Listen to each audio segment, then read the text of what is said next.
Já se pegou pensando, se a Bíblia que repousa na sua estante imponente pode estar incompleta?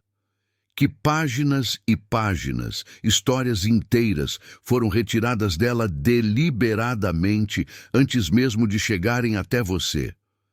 E aqui não estamos falando de teorias da conspiração mirabolantes, mas sim de fatos históricos, meticulosamente documentados, que qualquer pessoa pode verificar. A Bíblia protestante, como a conhecemos, ostenta 66 livros, a católica, um pouco mais generosa, 73. Mas a Bíblia original, aquela que ecoava nas vozes dos primeiros cristãos, essa continha muito mais. Estimativas de estudiosos apontam para, no mínimo, 14 livros retirados ao longo dos séculos. Alguns, mais ousados, falam em mais de 20. E Rudolf Steiner, um farol intelectual nessa escuridão, foi um dos poucos pensadores a desvendar o porquê dessas remoções, de uma forma que transcende a mera história oficial. A versão que nos contaram, a que ecoa nos corredores do senso comum, é que esses livros foram expurgados por não serem inspirados, por conterem erros, por não fazerem parte do cânone original. Mas Steiner, se ele enxergava a tapeçaria da história com outros olhos, ele compreendia que esses livros foram removidos por guardarem verdades espirituais, verdades transformadoras, verdades que dariam ao povo, ao cidadão comum, acesso direto ao mundo espiritual, sem a necessidade de intermediários. E isso, meus amigos, era uma ameaça direta ao poder das instituições religiosas. Vamos começar desenterrando os livros mais conhecidos, aqueles que foram removidos, os chamados deuterocanônicos, que os católicos em sua sabedoria mantiveram, mas os protestantes eliminaram sumariamente. São eles, Tobias, Judite, primeiro e segundo Macabeus, Sabedoria de Salomão, Eclesiástico, também conhecido como Sirácida, e Baruch. Além disso, há acréscimos aos livros de Ester e Daniel, que também foram podados. Mas esses 7 ou 8 livros são apenas a ponta do iceberg, a máscara que esconde uma verdade maior. Existem outros textos, completamente banidos de todas as versões da Bíblia, tanto a católica quanto a protestante. O livro de Enoque, o livro dos Jubileus, o Evangelho de Tomé, o Evangelho de Felipe, o Evangelho da Verdade, a Pistis Sofia, o Apocalipse de Pedro e tantos outros, silenciados, esquecidos. Steiner nos ensina que, para entender por que esses livros foram relegados ao ostracismo, precisamos ressignificar a história do cristianismo, enxergá-la sob uma nova perspectiva, diferente daquela que nos foi imposta. A versão oficial, cristalizada pelo tempo, nos diz que o cristianismo sempre foi uma doutrina uniforme, transmitida de forma imaculada desde os apóstolos. Mas isso, meus caros, é uma simplificação, uma conveniência. Na realidade, o cristianismo primitivo era um caldeirão fervilhante de diversidade. Existiam dezenas de grupos diferentes, cada um com sua própria compreensão dos ensinamentos de Jesus. Havia os gnósticos, que valorizavam o conhecimento direto do divino, os essênios, que praticavam formas avançadas de desenvolvimento espiritual, os maniqueus, que viam a criação como um eterno campo de batalha entre a luz e as trevas, e tantos outros, perdidos nas brumas do tempo. Cada um desses grupos possuía seus próprios textos sagrados. E durante os primeiros 3 séculos do cristianismo, acreditem, não existia uma Bíblia oficial. Cada comunidade, em sua autonomia, Decidia quais textos ler e venerar. Isso significava que verdades espirituais profundas circulavam livremente entre os fiéis, como um rio caudaloso. Tudo mudou no século IV.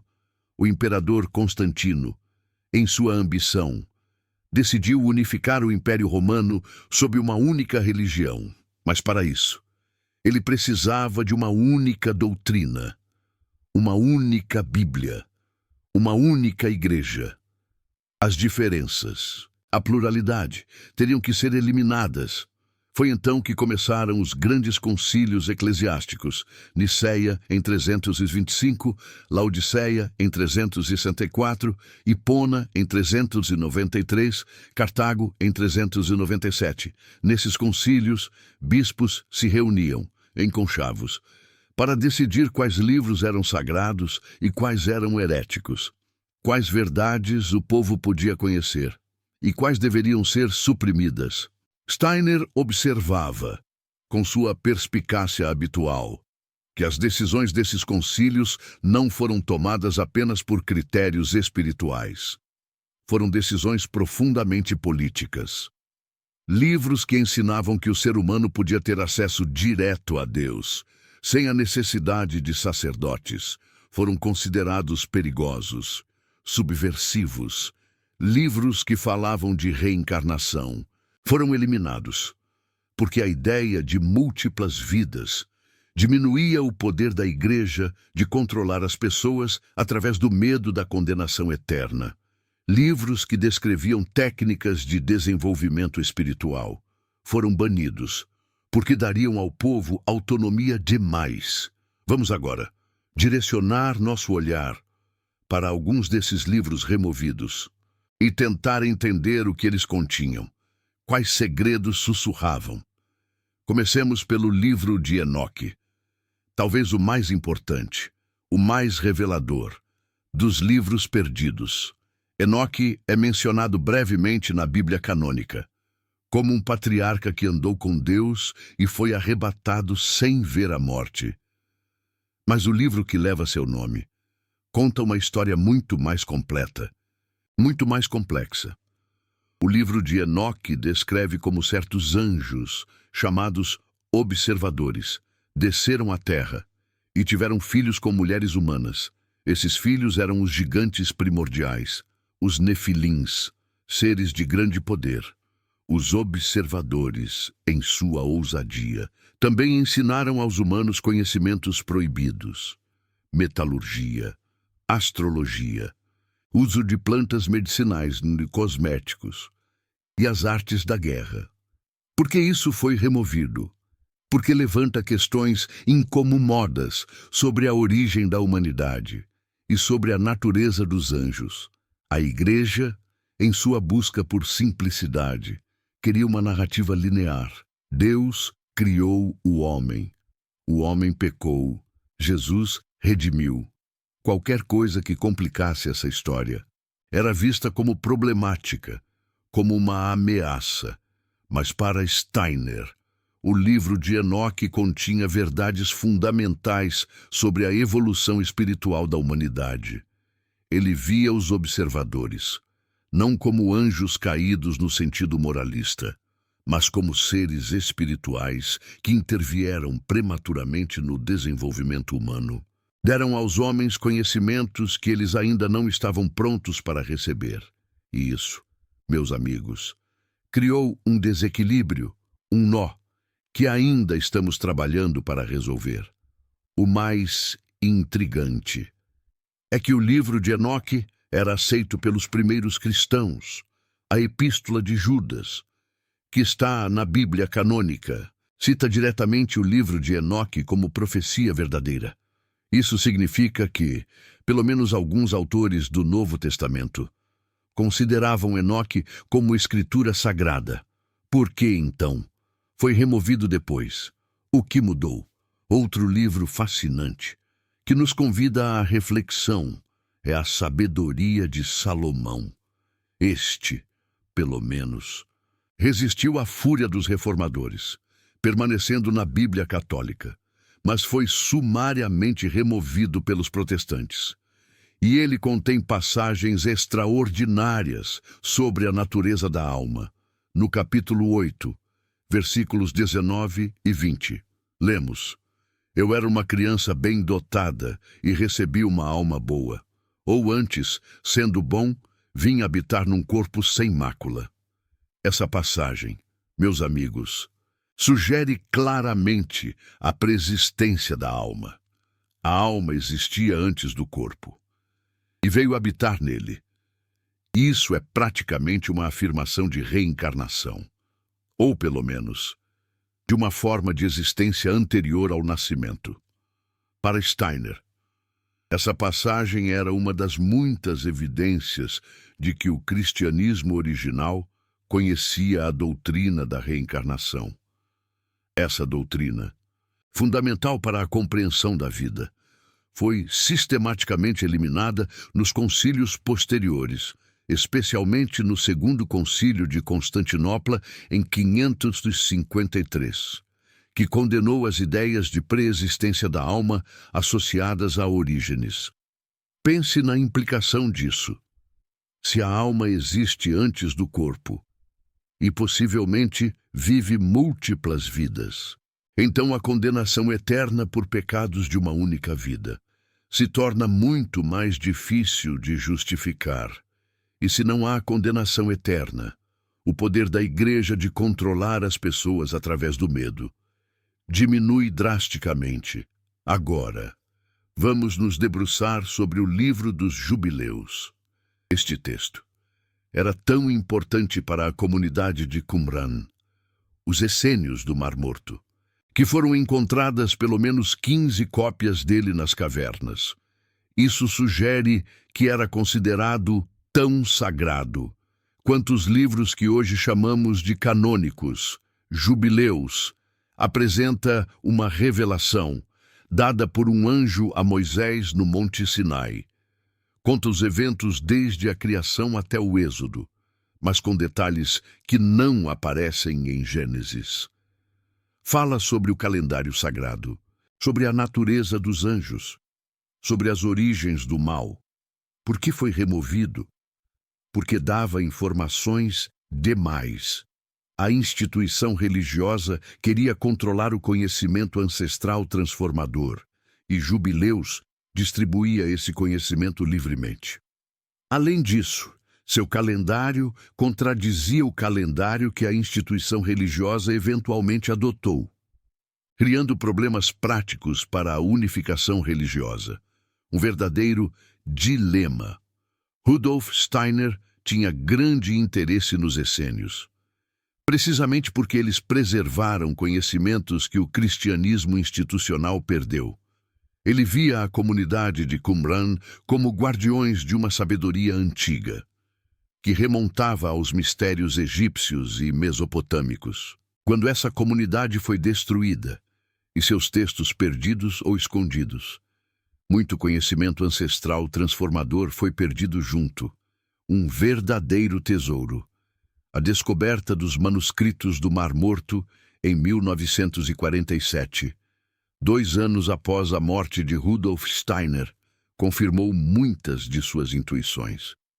Esses manuscritos mostraram que havia formas de judaísmo e proto-cristianismo, muito mais místicas e esotéricas do que a história oficial admitia, desvendando segredos. Macio, voltando aos livros removidos. Talvez os mais controversos sejam os evangelhos gnósticos. O Evangelho de Tomé, por exemplo, contém 114 ditos atribuídos a Jesus. Alguns são parecidos com o que encontramos nos evangelhos canônicos. Outros são completamente diferentes. No dito 70, Jesus diz: se vocês produzirem o que está dentro de vocês, o que vocês têm os salvará. Se vocês não produzirem o que está dentro de vocês, o que vocês não têm os destruirá. Isso é uma declaração radical de responsabilidade pessoal pelo desenvolvimento espiritual. Não é uma instituição externa que vai te salvar. É o que você produz de dentro de si mesmo. Isso é praticamente o oposto do que a instituição religiosa ensinava, que a salvação vinha através dos sacramentos administrados pelo clero, um paradigma diferente. No dito 3, Jesus afirma: o reino está dentro de vocês e está fora de vocês. Quando vocês se conhecerem, serão conhecidos e perceberão que são filhos do Pai vivo. Novamente, a ênfase é no autoconhecimento, na busca interior, no reconhecimento da divindade dentro de si. Não há menção de instituição religiosa, de sacramentos, de hierarquia religiosa. O caminho é direto, pessoal, interior.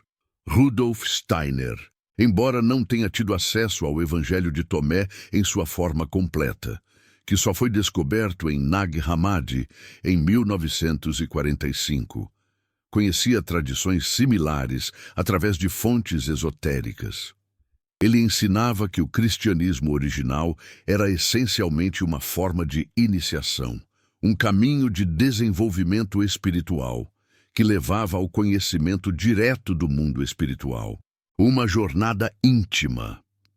A instituição religiosa transformou esse caminho de iniciação em uma religião de crenças, em vez de experimentar o espiritual diretamente.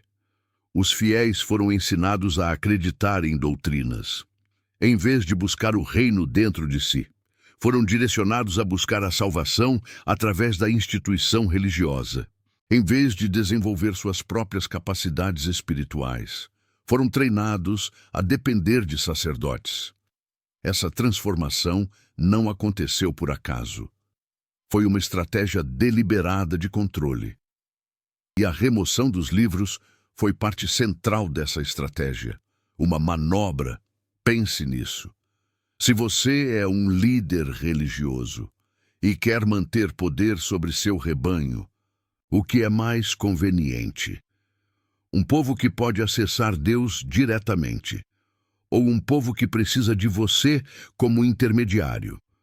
Um povo que conhece técnicas de desenvolvimento espiritual, ou um povo que depende dos seus rituais? Um povo que sabe que terá múltiplas vidas para aprender e crescer, ou um povo que acredita que tem apenas uma chance e será julgado eternamente por seus erros? A escolha é óbvia, e os livros foram removidos de acordo com essa escolha. Uma decisão. Mas aqui está a boa notícia. Os livros não foram destruídos. Muitos sobreviveram. Estavam escondidos em monastérios, em cavernas do deserto, em tradições orais preservadas por grupos esotéricos. E hoje, graças a descobertas arqueológicas e ao trabalho de estudiosos, quase todos esses textos estão disponíveis novamente, revelados. O livro de Enoque pode ser lido na íntegra. Os manuscritos do Mar Morto foram traduzidos. A biblioteca de Nag Hammadi, com dezenas de textos gnósticos, está acessível. A sabedoria de Salomão está em qualquer Bíblia católica. O conhecimento que foi escondido por séculos está novamente ao alcance de quem buscar. Desenterramos a verdade. E isso nos leva à pergunta mais importante. Por que você deveria se importar com isso? Por que ler livros que foram removidos da Bíblia? A resposta que Rudolf Steiner daria é esta. Porque esses livros contêm chaves para o desenvolvimento espiritual, que a Bíblia oficial não oferece. Eles não são apenas curiosidades históricas. São mapas para territórios da alma, que foram deliberadamente ocultados. Um caminho. Vamos explorar algumas dessas chaves. No livro de Enoque, encontramos descrições detalhadas das hierarquias angelicais, não apenas anjos genéricos, mas categorias específicas de seres espirituais, com funções distintas: os serafins que carregam o amor divino, os querubins que carregam a sabedoria cósmica, os tronos que sustentam a vontade criadora, e assim por diante, em uma hierarquia complexa e estruturada, um panorama celestial.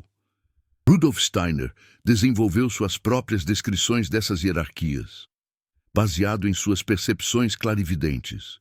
E o interessante é que suas descrições têm semelhanças notáveis com o que encontramos em Enoque. Isso não é coincidência. Rudolf Steiner acessava as mesmas realidades espirituais que os antigos videntes acessavam. E Enoque era um desses videntes, um visionário. Quando você lê Enoque com os olhos abertos, você percebe que não é apenas um livro de histórias. É um manual de cosmologia espiritual. Descreve como o universo está estruturado, quais forças operam nele, como o ser humano se relaciona com essas forças. Esse é exatamente o tipo de conhecimento que a instituição religiosa queria monopolizar: o controle. Outro aspecto crucial dos livros removidos é que eles oferecem uma visão muito mais elaborada do mal. Na Bíblia canônica, temos uma visão relativamente simples. Deus é bom, Satanás é mau. Os humanos escolhem entre eles. Mas os textos removidos apresentam uma imagem muito mais complexa. Uma narrativa nuançada. Em Enoque, o mal não surge simplesmente de uma rebelião contra Deus. Surge de uma intervenção prematura de certos seres espirituais na evolução humana. Os observadores não são descritos como puramente malvados. São seres que agiram por compaixão, querendo ajudar a humanidade, mas de uma forma que violava o plano cósmico. Deram conhecimentos que os humanos ainda não estavam prontos para receber. Um ato de presunção. Rudolf Steiner tinha uma visão muito similar. Ele falava de duas forças de oposição. Existe uma força que busca retardar a evolução humana, nos mantendo presos ao passado, à matéria, e outra que anseia por acelerar essa evolução, nos impulsionando para estados espirituais que talvez ainda não estejamos prontos para suportar de forma plena, de forma saudável. Ambas são necessárias, em certa medida, mas ambas podem gerar um desequilíbrio, caso não sejam compreendidas em sua totalidade.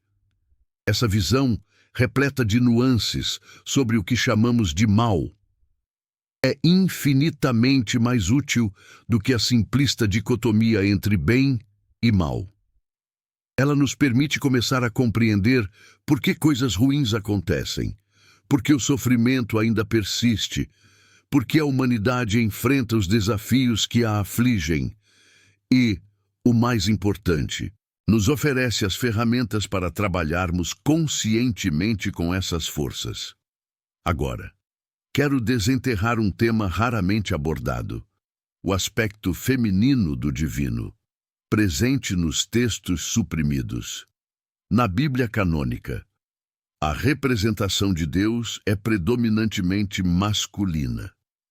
Pai, Senhor, Rei. As figuras femininas, quando sequer aparecem, são geralmente retratadas como submissas ou problemáticas. Eva, a responsável pelo pecado original. As mulheres de Salomão, as que o desviaram do caminho reto. Maria, venerada, sim, mas em um papel passivo.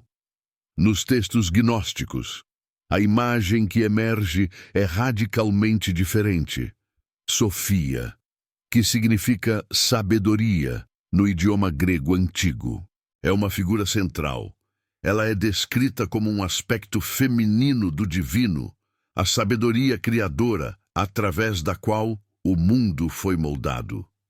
Em alguns textos, ela se equipara em importância ao próprio Cristo.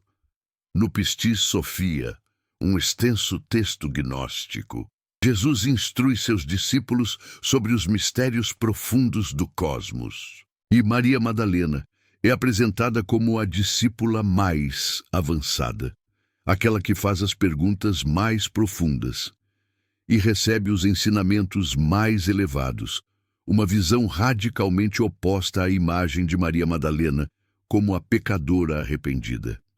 Imagem essa que a instituição religiosa se esforçou tanto para perpetuar. O próprio Rudolf Steiner, esse desbravador do conhecimento ancestral, hoje também enfatizava o princípio feminino divino, que ele chamava de Sofia, ou sabedoria cósmica. Para ele, a evolução da humanidade dependia crucialmente de um equilíbrio harmonioso entre os princípios masculino e feminino, entre a vontade e a sabedoria, entre a ação e a receptividade. A supressão do feminino divino na religião oficial criou um desequilíbrio que ressoa até hoje, afetando a civilização ocidental em sua totalidade. Quando os livros que reverenciavam Sofia e o princípio feminino foram expurgados, algo se perdeu.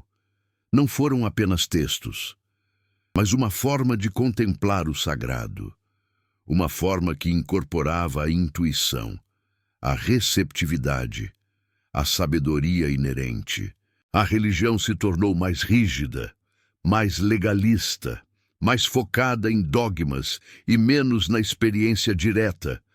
Deixe-me compartilhar com você a história de outro livro fascinante que foi banido: o Apocalipse de Pedro.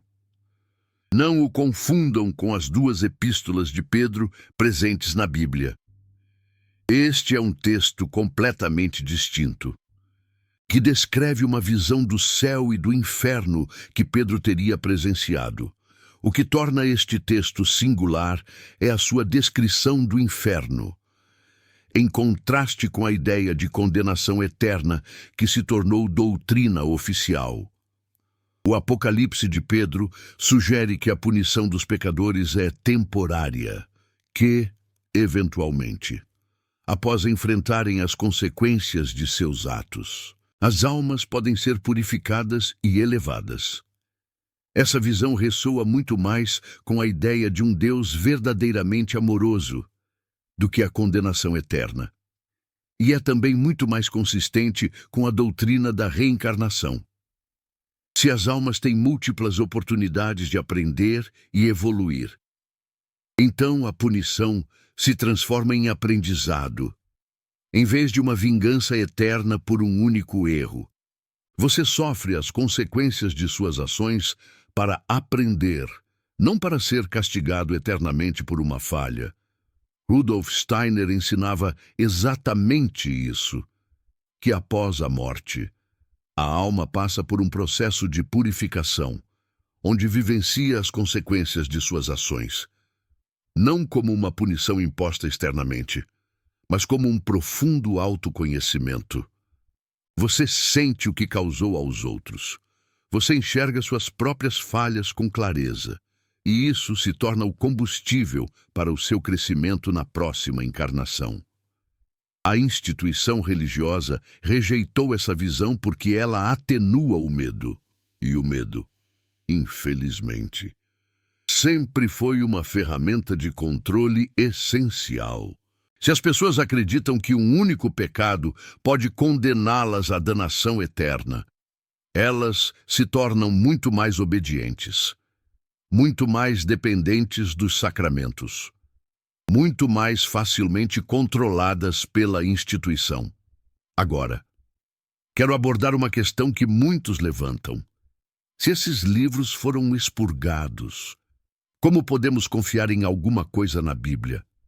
Se a instituição religiosa manipulou o cânone, como podemos discernir o que é verdade?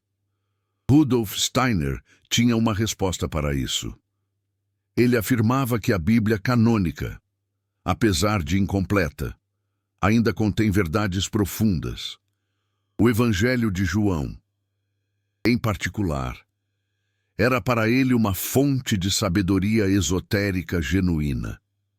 Os ensinamentos de Jesus, mesmo filtrados pela instituição religiosa, ainda carregam um poder espiritual real. Mas, E isso é crucial. Steiner dizia que a Bíblia não deve ser lida como um texto literal. Ela deve ser lida como um texto espiritual, com chaves de interpretação que transcendem o sentido superficial. Cada história, cada parábola, cada evento possui múltiplos níveis de significado.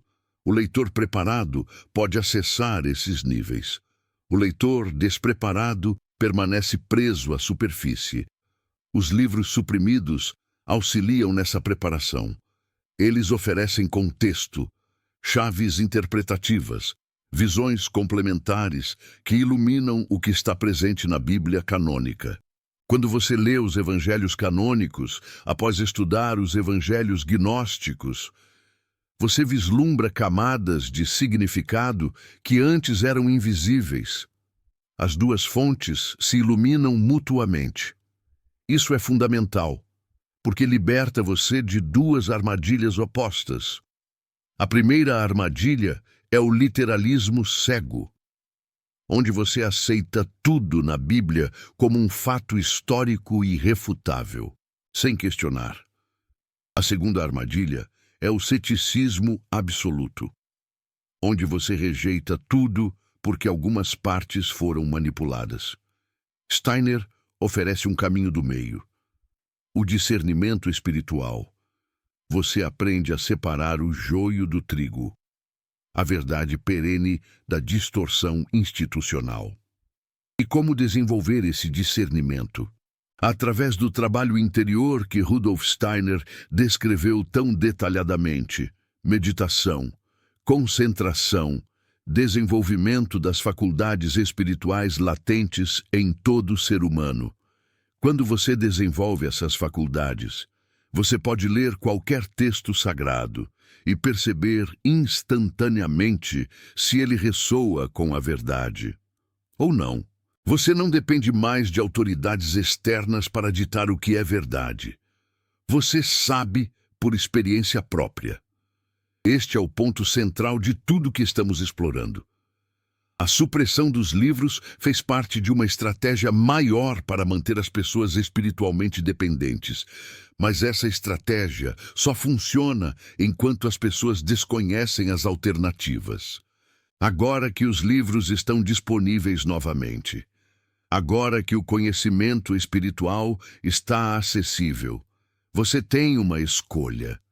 Você pode continuar lendo apenas o que foi aprovado pelas autoridades religiosas. Ou você pode expandir sua busca. Estudar os textos que foram considerados perigosos demais para o povo comum. E descobrir por si mesmo o que é a verdade. Steiner escolheu o segundo caminho, e através de suas pesquisas, ele alcançou insights que transformaram milhares de vidas. Ele demonstrou que é possível ter conhecimento espiritual direto, não baseado em fé cega, mas em experiência consciente. Ele mostrou que os mistérios escondidos nos textos ancestrais podem ser redescobertos através do desenvolvimento interior. Uma jornada para dentro de si. Agora, deixe-me ser específico sobre o que você pode fazer com essa informação reveladora. Primeiro, leia os livros. Não aceite minha palavra, nem a de ninguém. Vá diretamente às fontes primárias. O livro de Enoque está disponível gratuitamente na internet. Os textos de Nag Hammadi foram traduzidos para múltiplas línguas. A sabedoria de Salomão está presente em qualquer Bíblia católica. Mergulhe nesses escritos e tire suas próprias conclusões. Segundo, compare. Leia um evangelho canônico e depois o Evangelho de Tomé. Observe as semelhanças e as diferenças gritantes. Questione-se sobre por que certas ideias foram incluídas e outras excluídas. Use seu próprio discernimento, sua intuição. Terceiro, medite sobre o que leu. Os textos espirituais não são para serem consumidos como informação rasa. São para serem digeridos lentamente, contemplados com reverência, deixados penetrar profundamente na alma. Após ler uma passagem que te tocou, sente-se em silêncio e permita que ela trabalhe em você. Transforme-o. Quarto, não substitua uma autoridade por outra. O objetivo não é trocar a instituição religiosa por Rudolf Steiner ou trocar a Bíblia canônica pelos gnósticos. O ponto crucial é desenvolver sua própria capacidade de discernimento espiritual. Todas as fontes podem te auxiliar nesse desenvolvimento, mas nenhuma pode substituir seu próprio trabalho interior. Eis a alquimia da alma. Quinto, seja paciente. O desenvolvimento espiritual leva tempo. É uma jornada. Você não vai ler o livro de Enoque e imediatamente entender todos os seus mistérios. Mas cada leitura, cada meditação, cada esforço de compreensão adiciona algo, um tijolo na construção do seu templo interior. Com o tempo, padrões emergem, conexões se formam, a visão se expande. Rudolf Steiner trabalhava assim. Ele não recebia revelações instantâneas. Ele cultivava suas capacidades espirituais através de disciplina constante. E gradualmente suas percepções se aprofundavam. O mesmo caminho está aberto para você. Agora, quero falar sobre por que isso importa. Não apenas para sua vida espiritual pessoal, mas para o mundo. Vivemos numa era de crise. Crise ecológica, crise social, crise de significado profundo. As velhas estruturas estão desmoronando. As instituições religiosas perdem fiéis a cada geração. O materialismo científico deixa as pessoas vazias de propósito. O consumismo oferece distração, mas não satisfação genuína.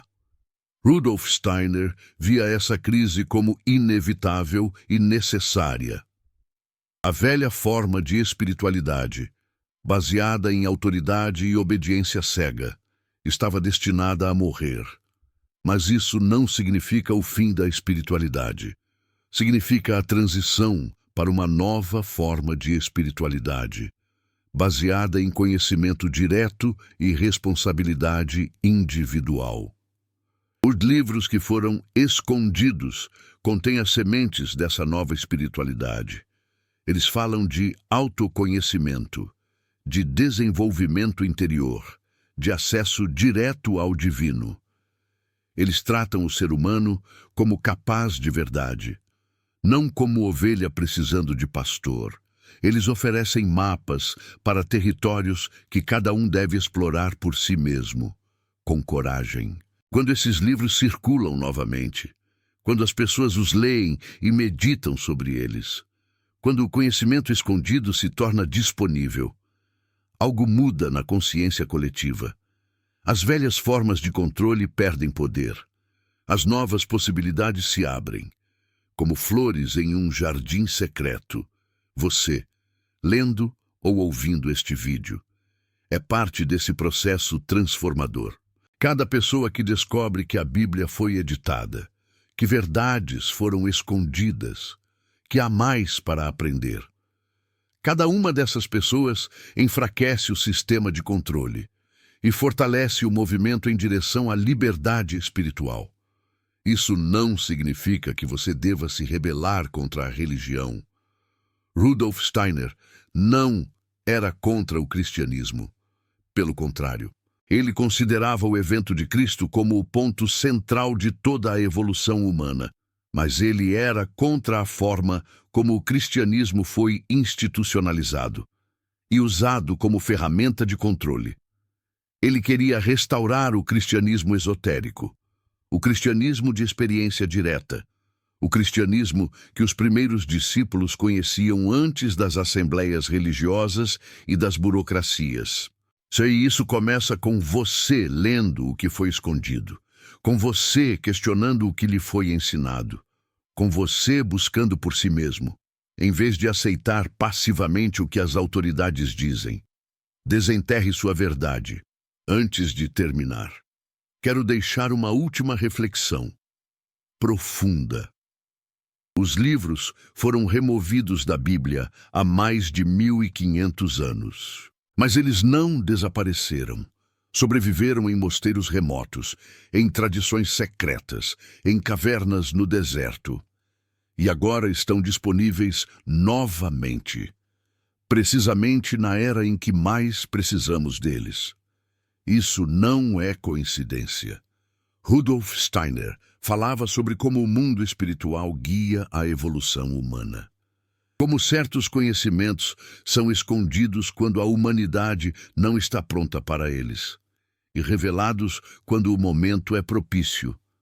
A redescoberta dos textos antigos no último século, os manuscritos do Mar Morto, a biblioteca de Nag Hammadi, as traduções de Enoque. Tudo isso aconteceu quando a humanidade estava pronta para receber esse conhecimento novamente. Você está vivo neste momento. Você tem acesso a esses textos. Você pode ler o que gerações anteriores não podiam. Isso é um privilégio e uma responsabilidade. O privilégio de conhecer verdades que foram escondidas. A responsabilidade de fazer algo com esse conhecimento. Então, minha pergunta final para você é essa. O que você vai fazer com o que aprendeu hoje? Vai continuar como antes, aceitando a versão editada da história espiritual? Ou vai buscar as fontes originais, ler os livros proibidos, formar suas próprias conclusões? A escolha é sua. Mas lembre-se, a informação está disponível. As desculpas acabaram. Se você continuar na ignorância agora, é por escolha própria, não por falta de oportunidade. Rudolf Steiner dizia que a era atual é a era da alma da consciência, uma era em que cada indivíduo deve assumir responsabilidade pelo próprio desenvolvimento espiritual. Ninguém mais vai fazer isso por você. Nenhuma instituição pode te carregar para a iluminação. O trabalho é seu. Mas o trabalho vale a pena. Porque do outro lado desse esforço está algo que nenhum livro pode descrever adequadamente. A experiência direta do espiritual. O conhecimento que não vem de fora, mas de dentro. A certeza que transcende a fé cega. Os 14 livros que a instituição religiosa arrancou da Bíblia eram portas para esse conhecimento. Portas que foram fechadas por séculos. Mas as portas estão abrindo novamente. Você vai entrar? Conta nos comentários qual desses livros removidos mais te interessou. Você já leu algum deles? Qual foi sua experiência? O conhecimento cresce quando é compartilhado. Então, não guarde só para você. E se esse vídeo abriu sua mente para possibilidades que você não conhecia? Inscreva-se no canal. Cada vídeo aqui é uma peça de um quebra-cabeça maior. A sabedoria de Rudolf Steiner é vasta. E estamos apenas começando a explorá-la juntos. Até o próximo despertar.